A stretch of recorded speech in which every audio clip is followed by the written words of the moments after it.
You, John Fitzgerald Kennedy, do solemnly swear. I, John Fitzgerald Kennedy, do solemnly swear. That you will faithfully execute the office of President of the United States. That I will faithfully execute the office of President of the United States. And will, to the best of your ability. And will, to the best of my ability. Preserve, protect, and defend the Constitution of the United States. Preserve, protect, and defend the Constitution of the United States. So help you God. So help me God.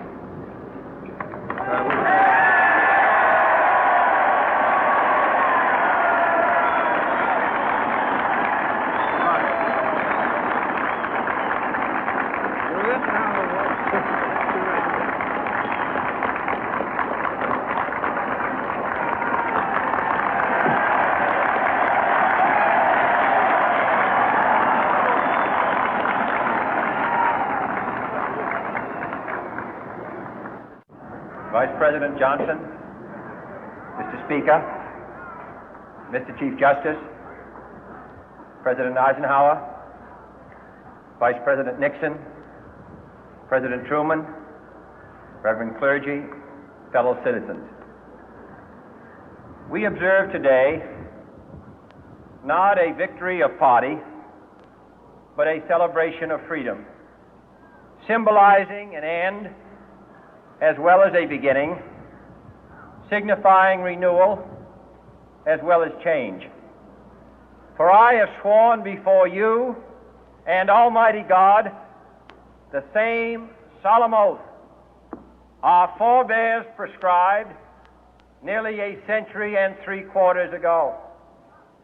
The world is very different now, for man holds in his mortal hands the power to abolish all forms of human poverty and all forms of human life.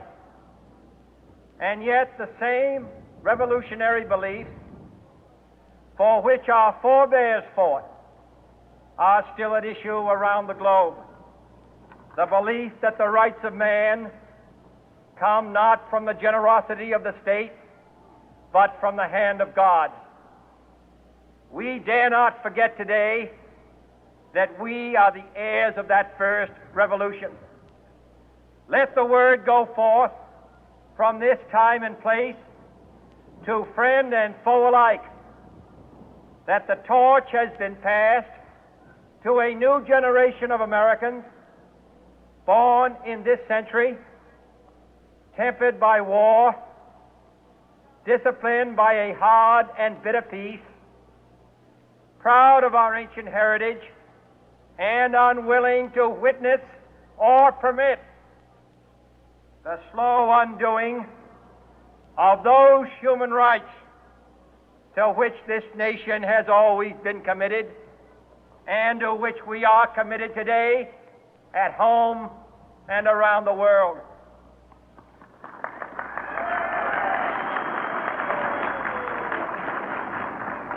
Let every nation know, whether it wishes us well or ill, that we shall pay any price, bear any burden, meet any hardship, support any friend, oppose any foe to assure the survival and the success of liberty.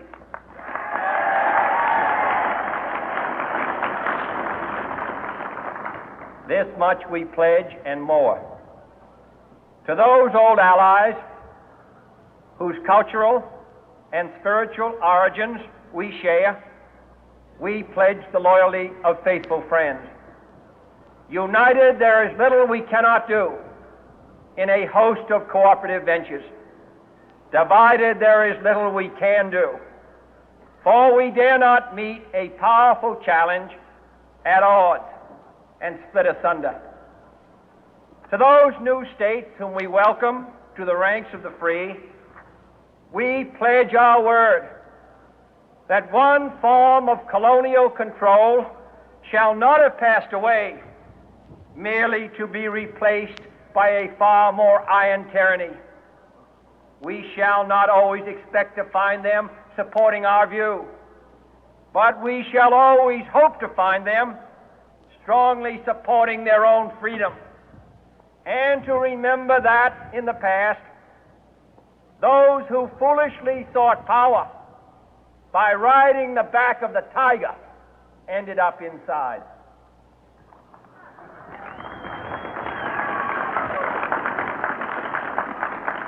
To those people in the huts and villages of half the globe struggling to break the bonds of mass misery, we pledge our best efforts to help them help themselves for whatever period is required, not because the communists may be doing it, not because we seek their votes, but because it is right.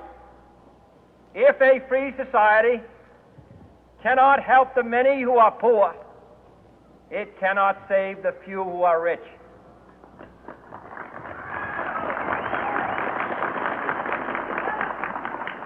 To our sister republics south of our border, we offer a special pledge to convert our good words into good deeds, in a new alliance for progress, to assist free men and free governments in casting off the chains of poverty.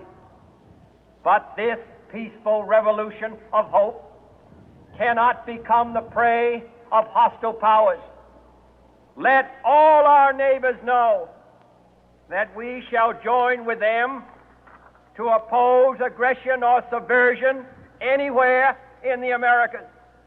And let every other power know that this hemisphere intends to remain the master of its own house.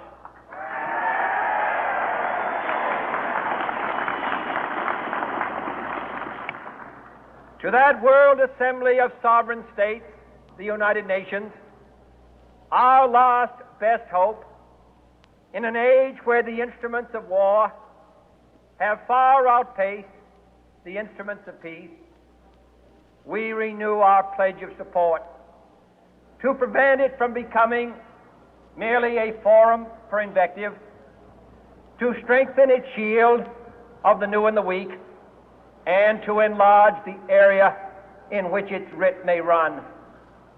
Finally, to those nations who would make themselves our adversary, we offer not a pledge, but a request that both sides begin anew the quest for peace. Before the dark powers of destruction, unleashed by science, engulf all humanity in planned or accidental self-destruction, we dare not tempt them with weakness, for only when our arms are sufficient beyond doubt can we be certain beyond doubt that they will never be employed. But neither can two great and powerful groups of nations take comfort from our present course, both sides overburdened by the cost of modern weapons, both rightly alarmed by the steady spread of the deadly atom, yet both racing to alter that uncertain balance of terror that stays the hand of mankind's final war. So let us begin anew, remembering on both sides that civility is not a sign of weakness, and sincerity is always subject to proof. Let us never negotiate out of fear, but let us never fear to negotiate.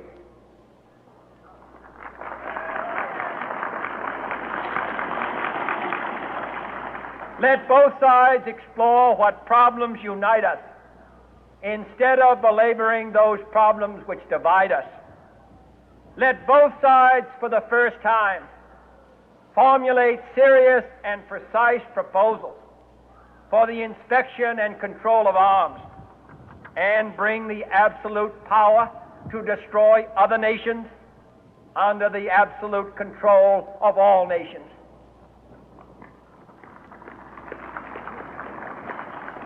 Let both sides seek to invoke the wonders of science instead of its terrors.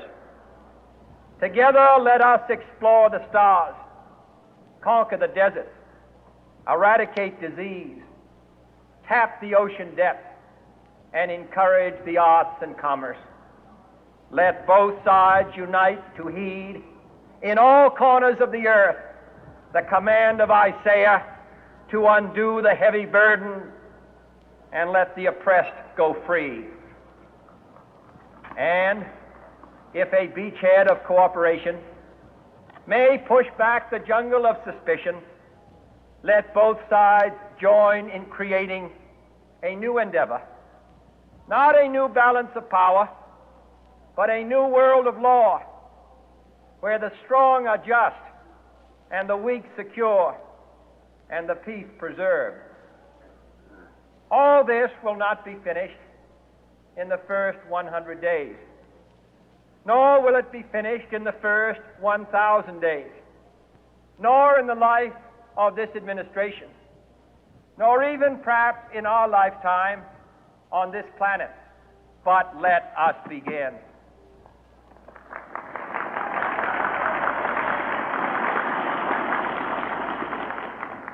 In your hands, my fellow citizens, more than mine, will rest the final success or failure of our course.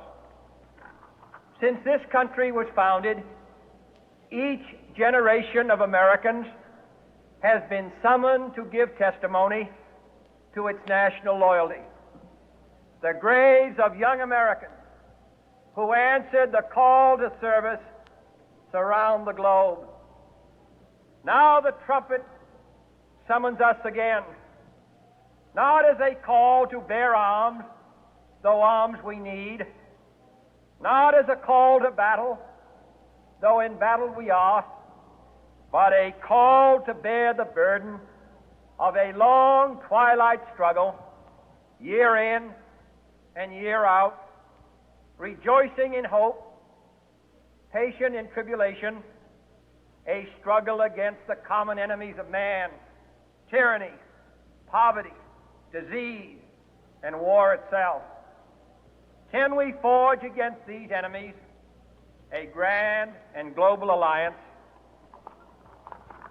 north and south, east and west, that can assure a more fruitful life for all mankind? Will you join in that historic effort?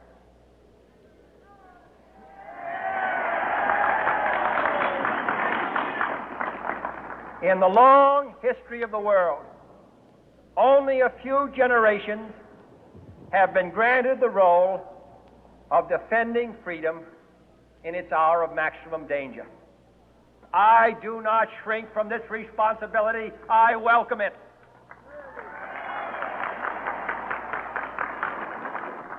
I do not believe that any of us would exchange places with any other people or any other generation.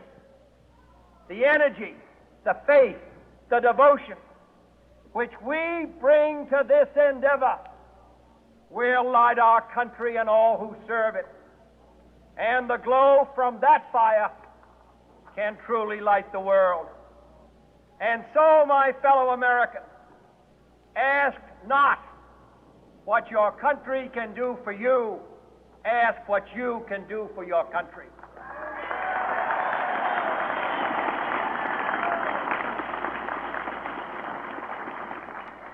My fellow citizens of the world, ask not what America will do for you, but what together we can do for the freedom of man.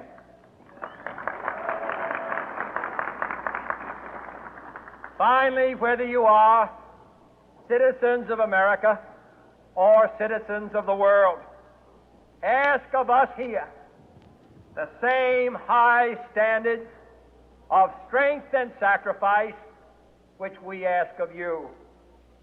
With a good conscience, our only sure reward, with history the final judge of our deeds, let us go forth to lead the land we love, asking His blessing and His